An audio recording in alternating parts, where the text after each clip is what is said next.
नमस्कार, आप देख रहे हैं शाम के ठीक 5 बज चुके हैं। आप देख रहे हैं आपका अपना prime time debate show India का सवाल और मैं हूं आपके साथ प्रीति चौहान। केंद्रीय बजट 2023 और 24 पेश किया जा चुका है। इस बजट को बीजेपी का चुनावी बजट कहा जा रहा है क्योंकि इस साल 9 राज्यों में विधानसभा चुनाव है और अगले साल 2024 में लोकसभा चुनाव भी है, जिससे इस बजट को चुनाव से जोड़कर देखा जा रहा है। इस बजट में सरकार ने टैक्स स्लैब में बदलाव से लेकर के कस्टम ड्यूटी में कटौती तक कई बड़े ऐलान किए हैं। बताया जा रहा है कि कंज्यूमर्स को इसका डायरेक्ट फायदा मिलेगा, तो वहीं सरकार ने मोबाइल फोन्स में इस्तेमाल होने वाले पार्ट्स पर कस्टम ड्यूटी भी घटाई है। इससे देश में फोन में मैन्युफैक्चरिंग को बढ़ावा मिलेगा। साथ ही कई दूसरे ऐलान भी किए गए हैं वित्त मंत्री के पिटारे से। किसानों के लिए आज कई घोषणाएं निकली हैं। वहीं बजट में सरकार का फोकस कृषि के बुनियादी ढांचे को मजबूत करने पर रहा, तो वहीं कृषि में तकनीक को बढ़ावा देने और प्राकृतिक खेती की ओर किसानों का रुझान बढ़ाने पर भी रहा। हालांकि बजट में प्रधानमंत्री किसान सम्मान निधि की राशि में बढ़ोतरी और एमएसपी को लेकर कोई घोषणा अभी तक नहीं की गई है, लेकिन विपक्ष के कई नेता यहां बजट को अच्छा नहीं बता रहे हैं। तो कुछ का कहना है कि ये बीजेपी का चुनावी बजट है। अब देखना होगा कि क्या मोदी सरकार का ये पेश किया गया बजट लोगों को पसंद आता है, लोक लुभावन कहलाता है। अब वो कहावत है ना, रूप वही जो पिया मन भावे, तो यहाँ पर है कि बजट वही जो जनता मन भावे। अब बजट जनता को भाएगा तभी तो वोट करेंगे। क्या ये मिशन 2024 में कारगर होने वाला सबसे महत्वपूर्ण और बहुत ही अट्रैक्टिव बजट है, क्योंकि इस बार कीजिएगा, आप देखिए जो टैक्स स्लैब है वो पहले 5 लाख जो नौकरी पेशा लोग थे जिनकी सैलरी 5 लाख रुपए के आसपास थी, अब 7 लाख के ऊपर वालों को टैक्स देना होगा। 7 लाख तक के इस पूरे ग्रुप को टैक्स से बाहर यानी कि जीरो टैक्स की कैटेगरी में रखा गया है। अब इन सब पर जिस तरीके से लोक लुभावन आज बजट दिखाए गए हैं, पेश किया गया है, उसके बाद विपक्ष का ये कहना है कि ठीक है आपने बड़ा अच्छा बजट दिखाया है, लेकिन आपने बेरोजगारी पे बात नहीं की, आपने इन्फ्लेशन पे बात नहीं की, आपने कई ऐसे मुद्दे अहम हैं देश के, वो आपने कहीं ना कहीं खाली छोड़ दिया। हेल्थ सेक्टर से बहुत बड़ी उम्मीद थी कि हेल्थ सेक्टर को कुछ बड़ा मिलेगा, लेकिन हेल्थ सेक्टर में इस बार ज्यादा कुछ खास रहा नहीं। कई तीखी प्रतिक्रिया भी आई जब सदन के बाहर तमाम कैबिनेट के मिनिस्टर्स और मंत्री विपक्ष के निकल रहे थे। एक एक करके हम सब आपको सुनवाएंगे क्या जो बजट के बाद क्या कुछ हुआ है, लेकिन सबसे पहले आपको एक रिपोर्ट दिखाते हैं जिससे आपको एक मोटा मोटा अंदाजा लग जाएगा क्या सस्ता हुआ, क्या महंगा हुआ, आम आदमी किसके साथ है, नेता मंत्री विपक्ष क्या कह रहा है इस बजट के बाद, और साथ ही चुनावी साल में क्या कारगर साबित होगा ये लोक लुभावन मन भावन बजट।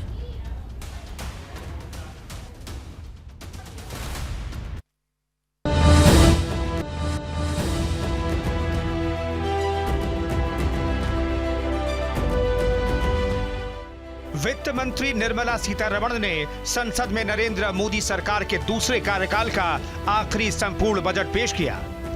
इस बजट में सरकार का फोकस सिर्फ और सिर्फ विकास पर रहा, क्योंकि इस साल देश के 9 राज्यों में विधानसभा चुनाव होने हैं। केंद्रीय वित्त मंत्री निर्मला सीतारमण ने जिस बजट की रूपरेखा जनता के सामने रखी, उसमें चुनावों की झलक को साफ देखा जा सकता है।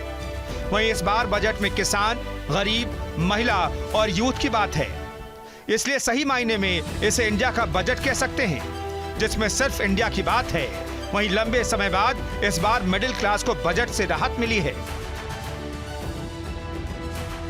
अब नई टैक्स रिजीम में 7 लाख रुपए की सालाना आय को टैक्स फ्री कर दिया गया है। वित्त मंत्री निर्मला सीतारमण ने देश का बजट पेश कर दिया है, जो मोदी सरकार के दूसरे कार्यकाल का आखिरी पूर्ण बजट था। ऐसे में इस बजट को लोक लुभावन बजट भी कहा जा रहा है। वित्त मंत्री निर्मला सीतारमण ने टैक्स कटौती समेत तमाम बड़े ऐलान किए। अब 7 लाख रुपए तक की सालाना आय पर कोई टैक्स नहीं लगेगा। इतना ही नहीं, निर्मला सीतारमण ने महिलाओं और वरिष्ठ नागरिकों को बड़ी सौगात दी है। महिला सम्मान बचत पत्र योजना शुरू करने का ऐलान किया गया। इसके अलावा किसानों, युवाओं और छात्रों के लिए बड़े ऐलान किए गए। The first one concerns rebate. Currently, those with income up to 5 lakh do not pay any income tax in both old and new regimes. I propose to increase the rebate limit to 7 lakhs. I propose to increase the rebate limit to 7 lakh in the new tax regime. Economic empowerment of women. Deen Dayal Antyodaya Yojana National Rural Livelihood Mission has achieved remarkable success by mobilizing rural women into 81 lakh self-help groups. We will enable these groups to reach the next stage of economic empowerment through formation of large producer enterprises and agriculture accelerator fund. An agriculture accelerator fund will be set up to encourage agri startups by young entrepreneurs in rural areas. The fund will aim at bringing innovative and affordable solutions for challenges faced by farmers. It will also bring in modern technologies to transform agricultural practices, increase productivity and profitability. वहीं PM Modi ने आज पेश किए गए budget की जमकर तारीफ की। उन्होंने कहा कि यह बजट वंचितों को वरीयता देने वाला है, ये समाज के सपनों को पूरा करने वाला है। अमृत काल का ये पहला बजट विकसित भारत के विराट संकल्प को पूरा करने के लिए एक मजबूत नींव का निर्माण करे। ये बजट वंचितों को वरीयता देता है। ये बजट आज की एस्पिरेशनल सोसाइटी, गांव, गरीब, किसान, मध्यम वर्ग सभी के सपनों को पूरा करेगा। बजट में अलग अलग सेक्टरों के लिए कई घोषणाएं की गई। वित्त मंत्री ने रेलवे के लिए भी 2.4 लाख करोड़ रुपए आवंटित किए हैं, लेकिन इसी के साथ आम आदमी के जेब पर बोझ बढ़ने जा रहा है। बजट में चीजें सस्ती हुई हैं तो कुछ चीजों के दाम बढ़ा दिए गए हैं। इस बजट में हीरा, सोना, चांदी, बर्तन, किचन की चिमनी, सिगरेट, शराब, इंपोर्टेड दरवाजे पर आयात शुल्क बढ़ेगा। तो वहीं हीरे के आभूषण, लिथियम सेल्स, कपड़ा, खिलौने, इलेक्ट्रिक व्हीकल, मोबाइल, साइकिल और कैमरा पर शुल्क घटाया गया है। देश के वित्त मंत्री निर्मला सीतारमण ने नरेंद्र मोदी सरकार के दूसरे कार्यकाल का अंतिम पूर्ण बजट पेश कर दिया है। इस बजट को सरकार ने लोक हितैषी बजट बताया है। तो ये तो बहुत अच्छी बात है। मिडिल क्लास को खुश होना चाहिए और नरेंद्र मोदी की सरकार सबके लिए चिंता करती है, सर्वव्यापी, सर्वस्पर्शी, उसमें मिडिल क्लास भी है। तो आज उनकी ये मांग थी, वो हुआ है, बहुत अच्छी बात है, अभिनंदन। मैं विशेष अभिनंदन वित्त मंत्री जी का देती हूं कि महिला के सम्मान में उन्होंने सेविंग्स के एक नए प्रकल्प को आज राष्ट्र के सम्मुख उजागर किया। नारी शक्ति एक सशक्त राष्ट्र का निर्माण कैसे कर सकती है, उसका प्रतिबिंब आज के बजट में था। मैं इतना ही कहूंगी, मिडिल क्लास बोनांजा वाला आज का बजट आप इसको देख रहे हैं। भारत प्रफुल्लित है, भले ही विपक्ष नाराज हो। तो वहीं दूसरी ओर हमेशा की तरह विपक्ष ने इसे निराशाजनक बताया और महंगाई मजदूरों के लिए कुछ खास न होने की बात कही।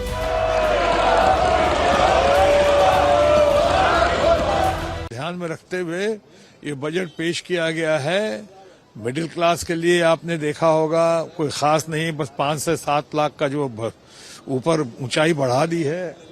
और ऊपर से अगर टैक्स देखें तो ऐसा लगता है जैसे हम दो हमारे दो भूतों की भाषा में जो लोग कहते हैं, हम दो हमारे दो के लिए खास ख्याल रखा गया है। आप हाईएस्ट स्लैब जो है वो बहुत कम कर दिया गया है। ये लोग समझ रहे हैं कि क्यों किया गया। 3 साल का बजट है, तो आने वाले 3 सालों के बारे में उन्होंने बात करी है, लेकिन उन्हें आज की बात नहीं करी है। मेरा मानना है कि चुनावी बजट है और पूरी तरह चुनावी है।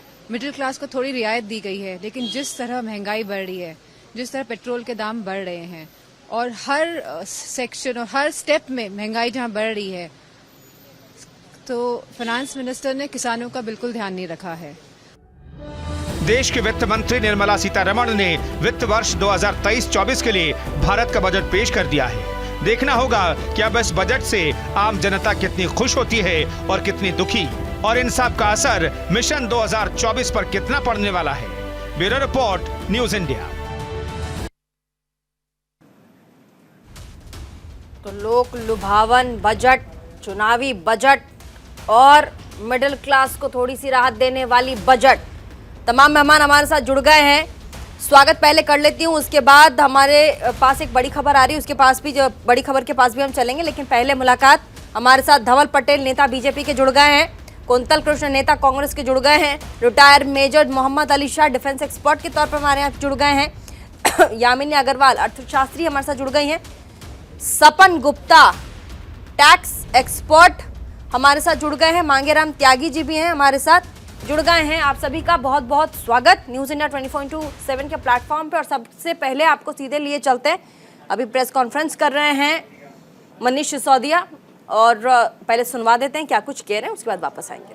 इस नई स्कीम को यूज कर रहे हैं, जिसका ये दावा कर रहे हैं कि नई स्कीम में हमने इतनी रिबेट बढ़ाई है, तो यानी कि 0.4% लोगों को 50,000 रुपए की छूट मिलने को हम बहुत बड़ा दावा कर रहे हैं। साहब, गेम चेंजर है। क्या गेम चेंजर है?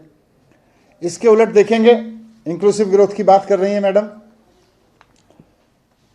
अगर इंक्लूसिव ग्रोथ में कह रही है इंक्लूसिव ग्रोथ से डेवलपमेंट होगा, इस बजट में इंक्लूसिव ग्रोथ का खाका रखा गया है। कैसी इंक्लूसिव ग्रोथ है? जिसमें नौजवानों की बात नहीं है, जिसमें महिलाओं की बात नहीं है कोई, जिसमें किसानों की बात नहीं है, छोटे व्यापारियों की बात नहीं है, छोटी छोटी इनकम वाले लोगों की बात नहीं है, सुपर रिच की बात है। चंद सुपर रिच लोग, 5 करोड़ से ऊपर वाले जो इनकम वाले लोग हैं, उनको सरचार्ज 37% से घटा के 25% कर दिया गया। आगे बढ़ेंगे डिबेट में, हम आगे बढ़ते हैं। तमाम मेहमान हमारे साथ जुड़ गए, एक बार फिर से आप सभी का बहुत बहुत स्वागत। और सीधा हम रुक कर लेते हैं, इस वक्त हमारे साथ अर्थशास्त्री मौजूद हैं, यामिनी अग्रवाल, आपका बहुत बहुत स्वागत, और सपन गुप्ता टैक्स एक्सपर्ट। आप दोनों से ही पहला सवाल, और सबसे पहला सवाल यामिनी अग्रवाल से, इकोनॉमिस्ट हैं। यामिनी जी, इस बार क्योंकि ये जो बजट है भारी भरकम, नाम ही बजट है भारी भरकम, आम आदमी को ज़्यादा समझ में आता नहीं है, टीवी देखते ही वो बंद कर देते हैं, उसके बाद लगता है हम न्यूज़ चैनल में देख लेंगे, बड़े बड़े एक्सपर्ट्स आके हमें समझा देंगे कि भाई आपके घर में क्या सस्ता है और क्या महंगा है, इस बार क्या आपके हाथ लगा और क्या नहीं लगा। तो ज़रा आप जल्दी से समझाइएगा कि इस बार आम लोगों को इस आम बजट से क्या मिला है। देखिए, ये बजट आम आदमी का बजट है। कोशिश की गई है एक आम आदमी के जो टैक्स को भरता है उसके अंदर जो रेट हैं उनमें कमी की जाए, उसके द्वारा जो बचत इससे उसको फायदा हो और वो कंजम्पशन में लगा सके। 7 लाख तक की इनकम को जो है बिना टैक्स के रखा गया है एग्जेम्प्टेड कैटेगरी में, चाहे, और 2,50,000 से 3 लाख एग्जेम्पशन लिमिट की गई है, और बाकी के जो टैक्स रेट्स हैं उनको कम किया गया है। कोशिश ये भी की गई है कि सभी वर्गों को खुश किया जाए। इसमें खास तौर पे कृषि पे, महिलाओं पे, एमएसएमई पे जोर दिया गया है, पिछड़े वर्गों पे भी जोर दिया गया है। कोशिश ये की है कि आधुनिक तौर पर बुनियादी सुविधाओं को ज्यादा से ज्यादा मजबूत करें, चाहे वो फिजिकल इंफ्रास्ट्रक्चर हो, चाहे वो डिजिटल इंफ्रास्ट्रक्चर हो। और ये भी कोशिश की गई है कि ट्रांसपेरेंसी और अकाउंटेबिलिटी स्ट्रॉन्गेस्ट पिलर हो गवर्नेंस के, डेटा मैनेजमेंट के द्वारा और तकनीकी आधुनिक तरीकों से लोगों तक पहुंचने के द्वारा। तो ओवरऑल एक आम आदमी तक पहुंचने की कोशिश है, राहत पहुंचाने की कोशिश है, उनका टैक्स का फायदा पहुंचाने की कोशिश रही है। ठीक है, सपन गुप्ता टैक्स एक्सपर्ट, मैं आती हूँ यामिनी जी, पहले रिएक्शंस ले लेते हैं फिर डिबेट में आगे बढ़ेंगे। सपन गुप्ता टैक्स एक्सपर्ट है, सबसे पहले तो ये कि अब जो स्लैब है टैक्स का उसको बढ़ा दिया गया है, पहले 5 लाख था, अब 7 लाख तक के स्लैब में जो लोग आते हैं उनको टैक्स नहीं देना पड़ेगा। तो जिनके पास आमदनी 7 लाख के ऊपर की है या उससे ज्यादा स्लैब वाले लोग हैं? क्या उस पर पहले वाला जो टैक्स रेगुलेट होता था वही होगा या फिर कुछ चेंजेस हुए हैं? ये जरा समझाइएगा सपन गुप्ता। रिजीम में दो रिजीम है, एक ओल्ड रिजीम और एक न्यू रिजीम। ओल्ड रिजीम में तो कोई चेंजेस नहीं आए हैं, पर न्यू रिजीम में हमारा 7 लाख तक एग्जेम्प्ट हो गया। उसकी उन्होंने एक चीज बोली जाती है एग्जेम्पशन और एक बोली जाती है रिबेट। 7 लाख तक वालों को रिबेट दे दी। जो लोग 7 लाख तक हैं उनको कोई टैक्स नहीं देना, पर जो 7 लाख से ऊपर भी हैं उनके भी उन्होंने स्लैब रेट, जो टैक्सेशन का रेट है वो कम किया है। जैसे कि 3 से 6 लाख वालों के लिए 5%, कम किया 6 से 9 वालों, हाँ कम किया है बिल्कुल। 6 से 9 लाख वालों के लिए 10%, 9 से 12 लाख वालों के लिए 15%, 12 से 15 वालों के लिए 20% और 15 से ऊपर वालों के लिए 30%। ऐसा देखा जाए, अगर मैं पिछले साल अपनी 9 लाख रुपए की आय कमा रहा था तो मैं उसमें 60,000 टैक्स दे रहा था, पर आज मैं 45,000 ही दूंगा, तो मेरे 15,000 मेरे हाथ में ज्यादा बचेंगे और मैं उसको खर्च कर सकता हूं। ये जो बजट है ये बहुत ही सॉलिड, स्टेबल और ग्रोथ ओरिएंटेड बजट है। कैसे जरा समझाइए। सॉलिड और स्टेबल बजट की बात कर रहे हैं कि ये जो बजट है बहुत सॉलिड और स्टेबल है। कैसे, जरा जल्दी से कम शब्दों में कैसे आप समझा सकते हैं, उस हिसाब से समझाइएगा। ये बजट ऐसा नहीं बनाया गया है 2024 के इलेक्शन को देखते हुए। इसमें हर चीज 2-3 साल और 2-3 साल की आगे की प्रोजेक्शंस रखी गई है। सॉलिड इसीलिए है, अगर आज को या कल के कोई प्रोस्पेक्टिव से बजट बनाता तो आज की जनता को खुश करने के लिए ऐसा बजट बनाता जिसमें आज छोटी छोटी स्कीम दे देता, लोग आज खुश होते और वोट बैंक मिलता। पर यह बजट बनाया गया है हमारे देश का जीडीपी बढ़ाने के लिए, इन्फ्लेशन रेट को मेंटेन करने के लिए। जो फिस्कल डेफिसिट है उसका टारगेट है, प्रोजेक्शन है कि उसको कम किया जाएगा। ये है हमारे बजट की जो मेन चीज है। प्रोडक्शन, हमारे एक्सपोर्ट्स बढ़ाए जाएंगे, जो इन डोमेस्टिक प्रोडक्शंस हैं उनको बढ़ाई जाएगी। काफी बढ़ावा दिया जा रहा है एमएसएमईज को, जिससे कि एंटरप्रेन्योरशिप बढ़े। सपन गुप्ता, मैं आपके पास आती हूँ, बने रहिएगा हमारे साथ। Retired major Mohammad Ali Shah, defence expert. जय हिंद सर। इस बार तो डिफेंस के हाथों चांदी लगी है। मोटे मोटे बही खातों से जो बजट एलोकेट हुआ है इस बार टैबलेट के जरिए डिफेंस को, वो तो पूरे डिफेंस सिस्टम को बदल देगा आने वाले समय में। बात करी है और आपका बड़ा ही अच्छा सवाल है। और अभी मैं फिलहाल एक चैनल पे बैठा हूँ तो मैं यहाँ पे ऑनलाइन लॉगिन कर दिया, मगर जब मैं बाय रोड आ रहा था, जो गाड़ी चला रहे थे साहब, वो मेरे से पूछते हैं कि साहब ये बजट जो है आज जो डिक्लेयर हुआ है, हर न्यूज चैनल पे हर जगह पे आ रहा है, आंकड़े भी आ रहे हैं, मगर मेरे को साहब समझ में नहीं आ रहा ये है क्या दरअसल। तो मैं आपको प्रीति जी एक ऐसी भाषा में आपके माध्यम से और आपके माध्यम से मैं दर्शकों को ऐसी भाषा में समझाऊंगा जिससे हर केजी को, एक आम इंसान को वो कनेक्ट कर पाए। देखिए, मेरा ऐसा मानना है कि कोई भी एक देश सुरक्षित नहीं है या मजबूत नहीं है जब तक उसके डिफेंस मजबूत ना हो। जैसे कि अपने फर्ज करिए, हमने एक आम घर में एक बड़ी गाड़ी ली, हमने महंगी गाड़ी ली, हमने महंगे सामान खरीदे, हमारी बड़ी और बड़ा ओहदा है सोसाइटी में, बड़े ऊंचे दर्जे के हैं, लेकिन क्या मतलब उन सब चीजों का जब वो चीजें महफूज नहीं है, जब वो सुरक्षित नहीं है। तो इसीलिए डिफेंस का बजट इस बार सबसे बड़ा, हर बार होता है सबसे बड़ा। क्या ये चीन और पाकिस्तान के मंसूबे और जिस तरीके से लगातार भारत प्रगति कर रहा है और आसपास के देश जिस तरीके से भारत से किलसते हैं, जलते हैं, और देश की सुरक्षा, एक तरफ चीन का डर, इन सब को ध्यान में रखते हुए इस बार डिफेंस के लिए बजट एलोकेट किया है। जैसे बॉर्डर रोड ऑर्गेनाइजेशन को इस बार का सबसे बड़ा बजट एलोकेट किया गया, पिछले वर्ष के मुकाबले तकरीबन 43% ज्यादा बजट एलोकेट किया गया है। एलएसी पर अब नई सड़कों का निर्माण होगा। आपने बोले नहीं दिया, आपने बोलिए, बिल्कुल बोलिए जी। मैं इसी बात पे अभी आगे आ रहा था। तो बात नहीं है कि उनका चीन का डर या इसका डर नहीं, उनको डर है हमसे, हमें डर नहीं है उनसे। अच्छा, अब बात ऐसी है कि इसीलिए ही इस बार जो, अब आप देखिए 5.25 लाख करोड़ था पिछले साल तक के लिए, इस बार 5.94 लाख करोड़ हो गया है। तो यानी कि पिछले बार से हुआ था 13% बढ़ा था, अगर आंकड़ों के साथ के बारे में समझाऊं। हाँ। इस बार बढ़ा है 11 से 12%, लेकिन कैपिटल आउटले वो बहुत जरूरी होता है। कैपिटल आउटले क्या होता है? कैपिटल आउटले वो होता है जो हम बजट, जो एक पैसे हम रखते हैं हथियार खरीदने के लिए, जहाज खरीदने के लिए, लड़ाकू विमान खरीदने के लिए, सबमरीन खरीदने के लिए है।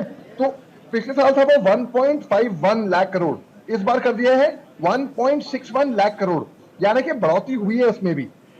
अब आप देखिए इस बार जो डिफेंस बजट निकल कर आया है उससे बिल्कुल हम, निर्मला सीतारामन ने पहले भी कहा था, इस बार नहीं पहले भी, कि हमको आत्मनिर्भरता पे ज्यादा ध्यान देना होगा, हमको इंपोर्ट काटने होंगे, एक्सपोर्ट बढ़ाने होंगे।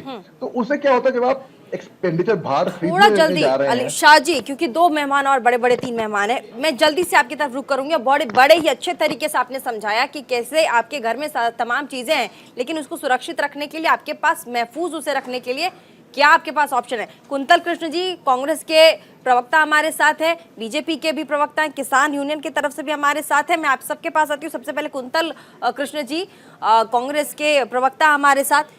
कुंतल जी, जब कल आर्थिक सर्वेक्षण आया था उसके बाद लगातार हमने विपक्ष की जो बातें थी वो सुनी थी। उन्होंने कहा था कि जैसे ही बजट आएगा हम सब तैयार हैं, हमें किन मुद्दों पर सरकार को घेरना है, और बजट इस बार का जो होगा वो वैसा नहीं होगा जैसा देश समझकर चल रहा है। लेकिन जब बजट आया उसके बाद हमने देखा कि ये बजट तो आम आदमी की उम्मीदों पर खरा उतरने वाला बजट है। और उसके बाद प्रधानमंत्री का संबोधन भी आपने सुना। कुंतल कृष्ण जी। प्रीति जी, इस बजट को अगर एक लाइन में सम अप किया जाए तो इस बजट का सार यही है कि आटा और नमक महंगा और हीरे के गहने सस्ते। अब आप मुझे बता दें आम आदमी का बजट कैसे हो गया? ये आप समझाइएगा, ये कैसे, ये जो आपने समझाया बड़ा अच्छा था ये, लेकिन आप समझाइएगा आप ही। प्रीति जी, मैं आपको समझा देता हूँ प्रीति जी। ये बजट जो है शुद्ध रूप से एक चुनावी बजट है, न्यूज की हेडलाइंस बनाने वाला बजट है और अपने कुछ पर्टिकुलर मित्रों को फायदा पहुंचाने वाला बजट है। कैसे इस बजट में देखिए, इस बजट में मनरेगा जैसी स्कीम की कोई बात नहीं हुई। हाँ। इस बजट में अनएम्प्लॉयमेंट, बेरोजगारी पे कोई बात नहीं हुई। अच्छा। इस बजट में नौजवान पे कोई बात नहीं हुई। इस बजट में सब फायदे की आप बात कर रही हैं। इस बजट में फायदा, मैं आपको बताता हूं इस बजट में फायदा किसको पहुंचने वाला है। इस बजट में कहा गया कि हम 50 नए एयरपोर्ट बनाएंगे। एयरपोर्ट बनाने में इस देश में सबसे बड़ा प्लेयर कौन है? खुद समझ लें फायदा सबसे ज्यादा किसका है। इस बजट में और कहा गया हम विकेंद्रीकृत अनाज साइलोज बनाएंगे। एक व्यक्ति जिसकी लॉजिस्टिक्स कंपनी इस देश में सबसे तेजी से बढ़ रही है, कौन है? उसका फायदा किसको होगा आप खुद समझ जाएं। इसी तरीके से अभी कहा गया कि भाई इंफ्रा को हम देने के लिए बनाएंगे। सीमेंट इंडस्ट्री को क्लॉगरमेट करने की कोशिश कौन कर रहा है? सबसे ज्यादा फायदा उसको होगा। इसीलिए प्रीति जी, ये बजट शुद्ध रूप से चुनावों को ध्यान में रखते हुए है। और एक बात मैं और आपको बता दूं, पिछले साल का जो बजट इस सरकार ने दिया उसमें कृषि, स्वास्थ्य, शिक्षा, मनरेगा, इन पे काफी एलोकेशंस हुई। विपक्ष ने भी, हमने भी कहा कि अच्छी चीज है, परंतु एक्चुअली में कितना एक्सपेंडिचर हुआ, एक्चुअल में कितना व्यय हुआ, इन चीजों को ध्यान में रखने की आवश्यकता है। नहीं, कुछ दिनों पहले अभी कांग्रेस ही कह रही थी कि चीन के लिए आपकी क्या तैयारी है, चीन के लिए क्या तैयारी है। अभी सरकार ने इतना बड़ा डिफेंस पे बजट दिया है। साथ ही आप देखिए पर्यावरण को लेकर के, आप देखिए मैंग्रोव्स के लिए, रामसर जो हमारे पास है उसको बढ़ावा देने के लिए उसके लिए बजट एलोकेट किया गया है, ग्रीनरीज के लिए। उसके बाद आप देखिए डिजिटल, हम आपके मोबाइल फोन्स अब सस्ते हो जाएंगे, एलईडी टीवी सस्ती हो जाएंगी। जो साधारण परिवार है, मध्यम वर्गीय परिवार से भी निम्न मध्यम वर्गीय परिवार है, उनके लिए एलईडी का सपना पूरा हो जाएगा, आपको उतना टैक्स नहीं देना पड़ेगा। साथ ही आपने कहा कि युवाओं के लिए कुछ नहीं है, लेकिन ये जो इन्वेस्टमेंट्स सरकार जो बजट एलोकेट कर रही है, जैसे रेलवे में 2.4 लाख करोड़ का बजट उन्हें दिया गया है रेलवे को, क्या इससे रोजगार सृजित नहीं होगा? कुंतल जी, मैं आपके पास आऊंगी, लेकिन बीजेपी, एक बार उनको भी, बीजेपी के भी नेता धवल पटेल हैं, बीजेपी के भी नेता धवल पटेल हैं, आपको लगता है कि लोक लुभावन, पिया मन भावन, जनता मन भावन ये जो बजट है ये 2024 और इस साल के 9 राज्यों के चुनावों को साध लेगा, वोट पकड़ लेंगे आप लोग? धवल पटेल जी, ये बिल्कुल गांव के लिए बजट नहीं है। जैसे हमारे आगे के पैनलिस्ट यामिनी जी बता रही थी, ये हमारे लॉन्ग टर्म विजन जो हम अमृतकाल की बात करते हैं, 2047 तक हम लोग भारत को कहाँ देखना चाहते हैं, उसके लिए बजट की नींव रखी गई है। और मैं कहूंगा कि ये जो हमारे मोदी सरकार के 9 साल के 9 बजट है, उसमें this is one of the best budget, एकदम कंप्लीट कॉम्प्रिहेंसिव बजट है, जिसमें हमारे युवा के लिए बहुत कुछ है, मिडिल क्लास के लिए है, फार्मर्स के लिए है, एमएसएमई के लिए है, हेल्थ के लिए, इंफ्रा के लिए है, और ट्राइबल्स के लिए खास करके है। जैसे आप एलोकेशन की बात करें तो डिफेंस के लिए 5.94 करोड़, एकदम अभी तक का हाईएस्ट आउटले।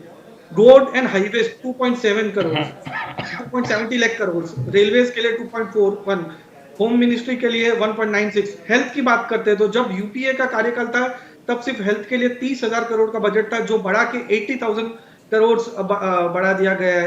ज्यादा से ज्यादा एम्स खोले जा रहे हैं, 157 नई लेकिन रोजगार के जैसे कुंतल कृष्ण कह रहे थे कि अभी देखिए जैसे ही बजट पेश किया गया उसके बाद तमाम मंत्री बाहर आ रहे थे, उन्होंने जो विपक्ष के नेता थे उन्होंने कहा इन्फ्लेशन पर और रोजगार पर तो बात ही नहीं हुई।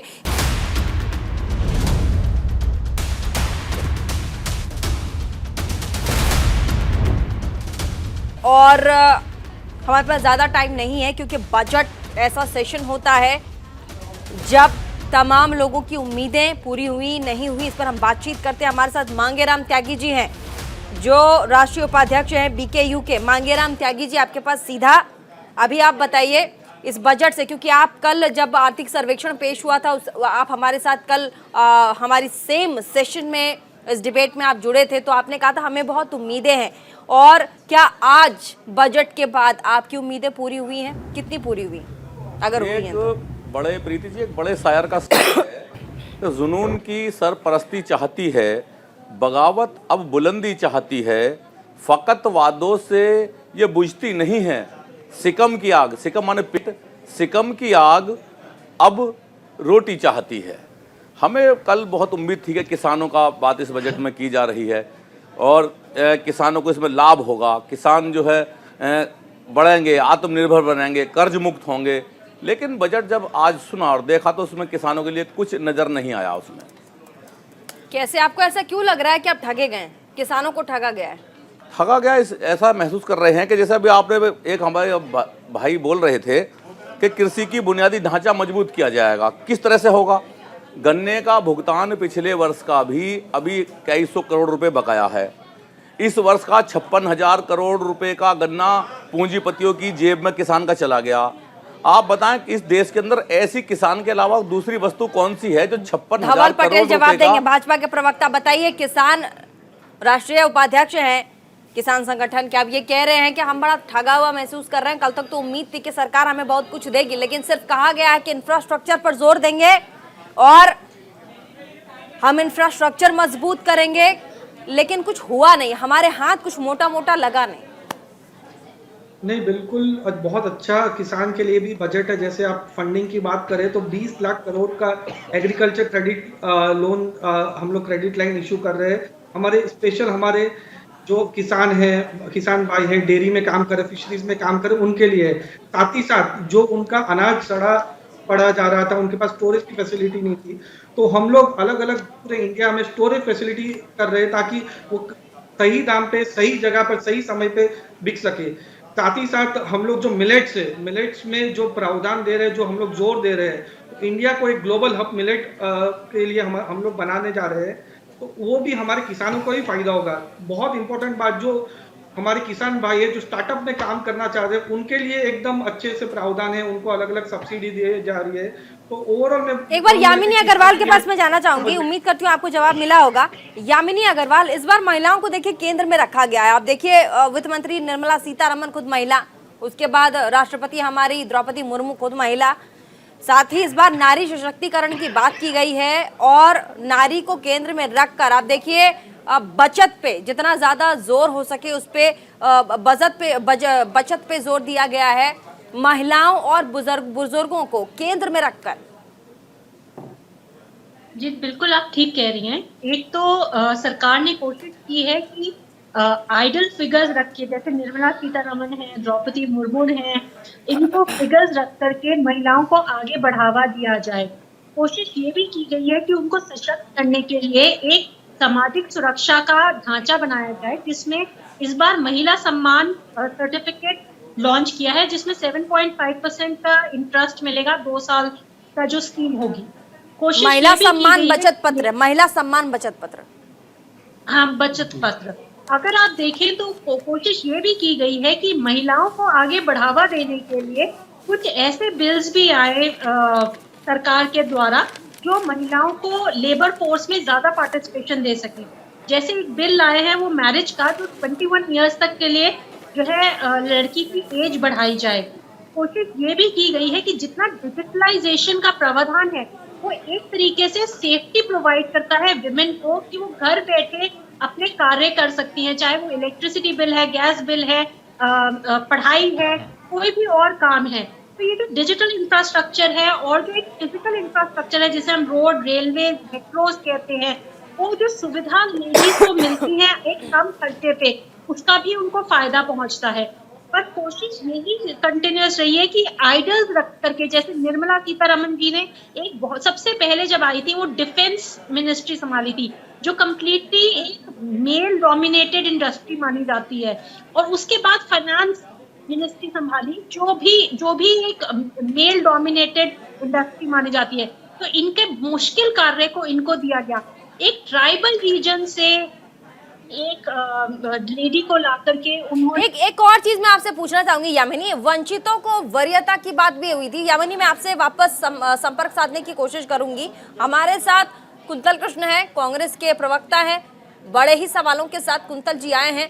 अब कुंतल जी, वंचितों को वरीयता, अब इसमें रोजगार पैदा करने पर भी सरकार ध्यान देगी, बागवानी, और साथ ही मैं आपको बता दूं जो वंचितों को वरीयता जो स्कीम इनका लॉन्च हुआ है उसके तहत जो ट्राइबल्स होंगे, जो पिछड़े होंगे, जो SC ST कैटेगरीज में आएंगे, उनको वरीयता के हिसाब से फैसिलिटेट किया जाएगा। तो आप कैसे कह सकते हैं कि कुछ नहीं किया गया? जी इस पे मैं एक पहले थोड़ा बताना चाहता हूँ। अच्छा ठीक है, भाजपा के प्रवक्ता है। वैसे मेरा नाम प्रीति चौहान है, आपको बड़ा गलत नाम मेरा दिया गया पूनम जी। कुंतल जी जरा बोल लेने दीजिए, उसके बाद मैं आपके पास आती हूँ। हाँ बोलिए। क्योंकि मैं ट्राइबल समाज से खुद आता हूँ, गुजरात के ट्राइबल समाज से, तो ये बजट में ट्राइबल्स के लिए, जैसे आप बता रही थी, जो वंचित वर्ग है उसके लिए ये बजट में 15,000 करोड़ स्पेसिफिक ये एरिया में डाले जा रहे हैं। 740 एकलव्य रेसिडेंशियल स्कूल्स पे प्रावधान दे रहे हैं। तो ये वंचितों के लिए, SC के लिए, ST के लिए बहुत विशेष ध्यान दिया गया है ये बजट। ठीक है, अब कुंतल कृष्ण, उसके बाद फिर बस यामिनी है जल्दी से, उसके बाद फिर डिफेंस के भी हैं, टैक्स एक्सपर्ट भी हैं। जल्दी से कुंतल जी। दीदी जी, बहुत छोटे शब्दों में मैं अपनी बात कह दूंगा क्योंकि मुझे पता है आपके पास समय कम है। लच्छेदार बातों से कुछ नहीं होगा प्रीति जी। मैं फिर कह रहा हूं, भाषण से पेट नहीं भरता, रोजगार दो, रोजगार दो। और जो बात आप कह रही हैं कि इस बजट में किसको सबसे ज्यादा फायदा हुआ है, तो मैं आपको बता देता हूं। आज निर्मला सीतारमण जी को मेरा बहुत बहुत नमस्कार है। आज उन्होंने अपना बजट पेश करते समय बहुत प्राउडली अनाउंस किया कि हम 50 नए एयरपोर्ट बनाएंगे, हेलीपोर्ट्स बनाएंगे, coastal shipping, horticulture, grain, storage, इन सब में हम तो इन सब से क्या रोजगार, कुंतल जी मेरा बहुत जेन्युइन सवाल है, क्या इन सब से रोजगार सृजन नहीं होगा? हाँ या ना? हाँ या ना? हाँ या ना? डिबेट अपनी जगह है, लेकिन जो अच्छी चीज उसको एक्सेप्ट करना पड़ेगा ना। बोलिए। हम उन चीजों को एक्सेप्ट करने को तैयार हैं, पर सवाल ये उठता है कि वो इकलौता समूह कौन है जो इन सभी क्षेत्रों में जिसमें भारी भरकम सब्सिडी देने की बात हो रही है, जिसमें भारी भरकम पैसा पंप करने की बात हो रही है, जिसको फायदा होने जा रहा है, वो इकलौता समूह कौन है? एक बात और प्रीति जी, एक बात और, वो जो इनकम टैक्स पे, इंडिविजुअल टैक्स पे जो हाईएस्ट सरचार्ज लगता था, जो 5 करोड़ से ज्यादा कमाने वाले लोगों के लिए होता था, उसमें भारी भरकम कटौती कर दी है आज इस बजट स्पीच में सरकार ने। ठीक है, जफर शाह साहब आपको जवाब देना चाहते हैं कुछ? जफर जी, शाह जी, आप कुछ कहना चाह रहे थे बहुत देर से, कुंतल जी को शायद आप जवाब देना चाहते थे, एक बार बोलिएगा। Major general Shah, Mohammad Ali Shah ji. मैं ये कह रहा था कि हमारे देश के जाबाज फौजी अपनी जान की परवाह करे बगैर, अपनी जान की बाजी लगाकर, अपनी जानों पे खेलकर सरहदों पे दुश्मन के आगे कूद पड़ते हैं ताकि हमारे देश के एक एक नागरिक महफूज रह सके। और जैसे कि मैं आपको समझाया कि बर्फीले चट्टानों में वो रहते हैं, दूर दराज इलाकों में जहाँ पे टाइम पे छुट्टी नहीं मिलती। अब आप देखिए, जब उनके पास उनका इक्विपमेंट, काम करने का जरिया वही पुख्ता नहीं होगा, वही मजबूत नहीं होगा। 1962 में हमसे यही गलती हुई थी, हमारे पास प्रॉपर हम इक्विप्ड नहीं थे। हमने 1962 की जंग, अब तक हमको याद है वो मार, वो चोट, हम नहीं भूलेंगे वो। लेकिन हमें एक सीख मिलनी चाहिए ऐसी गलतियों से। आज की तारीख में हिंदुस्तान के पास क्या नहीं है, राफेल जेट से लेके आईएनएस बगीर से लेके AK-203 राइफल मार्च में आ रही हैं, कि मतलब क्या क्या नहीं है हमारे पास। तो जो डिफेंस बजट है, ऊपर से तनख्वाह, ऊपर से पेंशन, तो जाहिर सी बात है जितना इसमें वो बोझ नहीं समझना चाहिए देश को। इसलिए वो आप ये कहना चाह रहे हैं मेजर जनरल शाह कि जो हमारे सैनिक हैं उनको वेपनाइज्ड, मतलब अगर कोई पैदल, जैसे पहले के जमाने में हुआ करता था, आप अभी AK-47 की बात करते हैं, तो आपको अपने भी जो अगर भारत है तो उनको अपने सेनाओं को उस तरीके से तैयार करना पड़ेगा, उनके हाथों में AK-47 देना पड़ेगा, उनको वेपनाइज करना पड़ेगा, वेल टेक्नोलॉजी उनके हाथों में देनी होगी ताकि वो अपने देश की रक्षा कर सके, और उसके लिए जरूरी था ये बजट। बिल्कुल, आपकी बात बिल्कुल दुरुस्त है, बिल्कुल सही कहा। यामिनी जी, वंचितों को वरीयता, इससे क्या समझे? बहुत ही कम शब्दों में समझाइएगा हमारे दर्शकों को, इसका क्या मतलब निकलता है? जी देखिए, जितने पिछड़े वर्ग हैं, जितने भी वनरेबल ग्रुप हैं, उनको सपोर्ट किया गया है। आप अगर ट्राइबल में भी देखें, उनको पूरी तरीके से सपोर्ट करके कोशिश की गई है कि मेन स्ट्रीम में लाया जाए, उनके लिए शिक्षा की सुविधा, स्वास्थ्य की सुविधा पहुंचाई जाए, सामाजिक ढांचा जिससे सुरक्षा मिलती है समाज को, वो पहले से क्रिएट किया जा रहा है, जिसके अंदर आप चाहे तो कृषि के अंदर इंफ्रास्ट्रक्चर की बात करें, चाहे आप फाइनेंशियल इंक्लूजन में PM जनधन योजना की बात करें, आयुष्मान भारत की बात करें, उज्ज्वला योजना की बात करें, और अभी जो इंफ्रास्ट्रक्चर फंड या प्लांट स्कीम्स लाए गए हैं उनकी बात करें। हाँ। आपकी जो कृषि की लैंड है उसको सेव करने के लिए बायो मैन्योर्स की बात की गई, केमिकल फर्टिलाइजर्स हटाने की बात की गई। कोशिश ये भी की गई कि जो लोग फिशरीज करते हैं उसके द्वारा कोस्टल रीजन में रहते हैं उनको फायदा पहुंचाया जाए। इनकम्स को, जो खासतौर पे वनरेबल ग्रुप हैं और जो पिछड़े ग्रुप हैं, उनकी इनकम्स को बढ़ावा देने के लिए जो जरूरी मदद है वो पहुंचाई जाए। साथ ही साथ ये भी कोशिश की गई है कि हर एक वर्ग को, चाहे वो सीनियर सिटीजन हो जो अभी मुश्किलों के दौर से निकला है क्योंकि इंटरेस्ट रेट कम थे, उनकी एनहांसमेंट है। बिल्कुल सही। कोरोना से सबसे ज्यादा मार झेल रहे कारोबारियों को भी सपोर्ट करने की बात की गई है इस बार के बजट में। सपन गुप्ता, इस बार और जिन नई योजनाओं के बारे में बात हुई उनमें से प्रधानमंत्री PPTG मिशन की शुरुआत की भी बात हुई है, ये क्या है? इसमें सुरक्षित घर, साफ पानी, सड़क संपर्क और 15,000 करोड़ इस मिशन का लक्ष्य होगा, जिसमें ये पूरा 15,000 करोड़ रुपए प्रधानमंत्री PPTG मिशन के लिए एलोकेट किया गया है, और ये सीधा ट्राइबल जो हमारे समुदाय होंगे उन्हें मुहैया कराया जाएगा। कितना फायदा पहुंचाएगा? साथ ही एकलव्य मॉडल, इसकी भी बात हुई है, कितना फायदा पहुंचाएगा वंचितों को और उन लोगों को जो मेन वर्ग से, जो मेन शाखाओं से कटे हुए हैं। सपन गुप्ता, स्कीम्स ऐसे निकाली है कि जितने भी ट्राइबल्स हैं उनके पास स्ट्रक्चर पहुंचे, एकलव्य से उनके पास एजुकेशन के लिए टीचर्स नए अलॉट किए जाएंगे, नए टीचर्स हायर किए जाएंगे जिनसे उन लोगों को एजुकेशन दी जाए। सबसे जरूरी है ट्राइबल्स के लिए एजुकेशन पहुंचाना, उनके लिए इंफ्रास्ट्रक्चर पहुंचाना, उनके पास सप्लाईज पहुंचाना। तो उसके लिए रोड डेवलपमेंट, एजुकेशन, तीनों चीजों का ध्यान रखते हुए इस बजट को फ्रेम किया गया है कि ट्राइबल जो कटे रहते थे हमारे मेन वर्ग से वो ना रहे, और वो सब अब कनेक्शंस, जितनी कनेक्टिविटी बढ़ती रहेगी उतना इंफ्रास्ट्रक्चर डेवलप होगा और वो लोग मेन स्ट्रीम में आते रहेंगे, जिससे उनका ओवरऑल डेवलपमेंट स्टार्ट होगा। MSME सेक्टर को बहुत ज्यादा बूस्टअप करने की बात की गई है इस बार के बजट में, ये कैसे देश की इकोनॉमी को ग्रोथ करेगा, बूस्ट करेगा? MSME micro small medium enterprise, जो छोटे एंटरप्रेन्योर्स हैं, छोटे बिजनेसमैन हैं, अब एक नया क्लॉज लेके आया गया है कि जब तक आप MSME की पेमेंट नहीं करेंगे as per the clause of MSME, तब तक आपको उस चीज का डिडक्शन भी नहीं मिलेगा। तो जो बड़े बिजनेस हाउसेज हैं, जब वो MSME से अपना कोई काम करवाएंगे या उनसे कोई सामान खरीदेंगे तो उनको उसकी पेमेंट भी टाइम से करनी पड़ेगी। तो MSME की पेमेंट भी नहीं मारी जाएगी, उनके डेटर्स बिल्कुल सिक्योर्ड रहेंगे। तो उनकी पेमेंट सिक्योर्ड रहेगी तो वो अपने आप को बूस्टअप करेंगे MSMEs, और MSMEs के लिए। और पूंजीगत निवेश का जो आंकड़ा इस वर्ष का है वो 10 लाख करोड़ रुपए किया गया है, इसका क्या मतलब है? हेलो, आपको मेरी आवाज आ रही है सपन? आइए। ठीक है, यामिनी जवाब देना चाह रही है। यामिनी बोलिए। जी देखिए, उसमें कैपिटल एक्सपेंडिचर की बात की गई है और कैपिटल एक्सपेंडिचर जो बढ़ाया गया है सीधे सरल साफ शब्दों में, क्योंकि मैं और यहाँ तमाम हमारे जो पैनलिस्ट आप लोगों को जो एक्सपर्ट्स हैं उन लोगों को छोड़ के हम लोग आम भाषा में समझते हैं। मैं भी मध्यम वर्गीय परिवार से आती हूँ, बस समझना चाहती हूँ मेरी मम्मी के लिए उनके किचन में क्या सस्ता हुआ है, मेरे पापा दुकान में जाएंगे उनको क्या सस्ता मिलेगा। महंगाई की बात बिल्कुल मत कीजिए। अब बताइए यामिनी जी। जी देखिए, जो खर्चे ऐसे किए जाते हैं जिससे प्रोडक्शन बढ़े, वो कैपिटल एक्सपेंडिचर्स में आते हैं। उन खर्चों में बढ़त हुई है 33% से, जिससे सीधा सीधा असर जो है जॉब क्रिएशन पे पड़ता है और एम्प्लॉयमेंट पे पड़ता है। ठीक है। और जो कोशिश की गई है कि जो बाकी के बुनियादी ढांचे हैं, चाहे वो पानी पीने का हो, सैनिटेशन हो या बिजली हो, उसके ऊपर खासा फोकस किया गया है। राज्यों को भी कहा गया है कि आप पावर सप्लाई पे ध्यान दीजिए ताकि इससे सुचारू रूप से इकोनॉमी चल सके और एम्प्लॉयमेंट जनरेशन हो सके। मेजर जनरल अली शाह से एक सवाल है मेरा।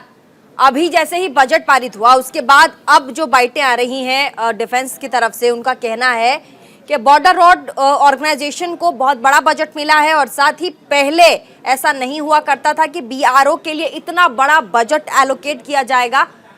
एक तो आप इंफ्रास्ट्रक्चर की बात कर रहे हैं कि हम वेपनाइज्ड होंगे, हमारी इंफ्रास्ट्रक्चर काफी स्ट्रांग होगी, लेकिन इसमें सबसे महत्वपूर्ण बात क्या होगी इस पूरे डिफेंस सिस्टम के बजट में? अगर ये तो पूरा का पूरा जो डिफेंस सिस्टम उसको बूस्ट करने की बात है, मेन फोकस क्या होगा? ये पैसा एलोकेट तो होगा, दिया तो गया है, लेकिन सबसे ज्यादा महत्वपूर्ण चीज क्या होगी पूरे डिफेंस सिस्टम में जिसको बूस्ट ये पूरा बजट?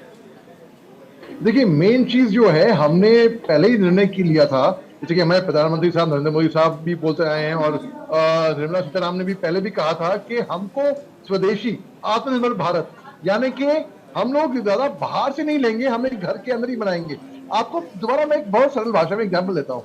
फर्ज करिए हमारे घर में कोई पार्टी हो रही है और हमें मेहमान आ रहे हैं, हमको बाहर से हम खाना मंगाएंगे? जी जी बोलिए। क्यों ना हम घर पे ही वो खाना बनाएं। हाँ। और इस तरीके तो वो खर्चा बचेगा और क्वालिटी भी ज्यादा बेहतर होगी। तो सबसे महत्वपूर्ण बात ये है कि हमारा जो बाहर के देशों में हम इक्विपमेंट भेज रहे हैं, जैसे कि फिलीपींस हो गया फर्ज करिए, तो क्योंकि हमारे डिफेंस मिनिस्टर साहब राजनाथ सिंह साहब ने भी कहा था कि हिंदुस्तान केवल हिंदुस्तान के लिए ही नहीं बल्कि दुनिया के लिए इक्विपमेंट बनाएगा, मेक इन इंडिया ही नहीं, मेक फॉर द वर्ल्ड। तो सबसे महत्वपूर्ण बात यह है कि हमने हमारी जो बचौती है, जो वो एक तरीके से अकलमंदी से और आत्मनिर्भर, सबसे मेन बात है आत्मनिर्भर भारत की, इसमें फोकस ये रहेगा आत्मनिर्भर भारत की। ठीक है, मांगे राम जी जल्दी से अपनी बात रखिएगा। सवाल धवल जी से है। हाँ। और उनके साथ साथ देश की सरकार से धवल भी है। पटेल जी बहुत किसान कर्ज मुक्त कब होगा, किसान कर्ज मुक्त कब होगा, किसान आत्मनिर्भर कब बनेगा, गन्ना भुगतान कब होगा, किसान को सम्मान इस देश के अंदर कब मिलेगा? धवल जी के साथ साथ देश की सरकार से भी मेरा सवाल है। बोलिए धवल जी, कब मिलेगा?